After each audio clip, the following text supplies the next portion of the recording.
Sir, ACL কি? ACL হচ্ছে anterior cruciate ligament. এটা হচ্ছে আমাদের একটা কানেকটিভ টিস্যু, একটা গুরুত্বপূর্ণ লিগামেন্ট যেটি বিশেষত হাঁটুতেই থাকে। এসিএল কি কাজ করে? এসিএল হাঁটুকে স্টেবিলিটি দান করে।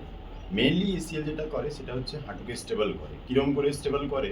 ধরে নাও আমাদের যে হাঁটু রয়েছে, ওপরের যে হাড় রয়েছে তাকে বলে ফিমার, নিচেরটাকে বলে হচ্ছে টিবিয়া।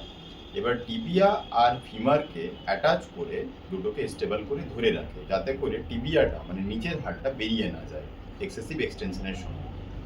স্যার, এসিএল ইনজুরি কিভাবে হয়? দেখো, এসিএল ইনজুরি বেসিক্যালি জানতে গেলে যেরকম আমাদের জেরিয়াটিক পেশেন্ট, ওল্ড পেশেন্টদের যেরকম অস্টিওআর্থ্রাইটিস হাঁটুর একটা বিশেষ রোগ, ঠিক আছে, সেটাতে ডিজেনারেটিভ চেঞ্জেস আছে, কার্টিলেজ ক্ষয় হয়ে যায়। সেম একইভাবে আমাদের ইয়ং জেনারেশনের জন্য এসিএল ইনজুরি মেনলি হয়। কেন হয়? ফুটবল খেলতে গিয়ে, ক্রিকেট খেলতে গিয়ে, ব্যাডমিন্টন খেলতে গিয়ে বা যে কোনো ধরনের জাম্পিং অ্যাক্টিভিটি করতে গিয়ে এসিএল হুট করে টিয়ার হয়ে যায়। সেটা পার্সিয়াল হতে পারে, কমপ্লিট টিয়ার হতে পারে, বিভিন্ন ধরনের টিয়ার রয়েছে।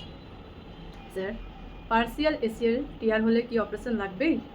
দেখো, পার্সিয়াল যদি এসিএল টিয়ার হয় তাহলে আগে বুঝতে হবে যে এসিএল পার্সিয়াল টিয়ার জিনিসটা কি।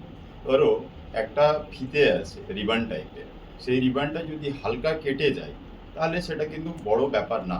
কমপ্লিট যদি টিয়ার হয় সেক্ষেত্রে অবশ্যই সার্জারি প্রয়োজন হয়।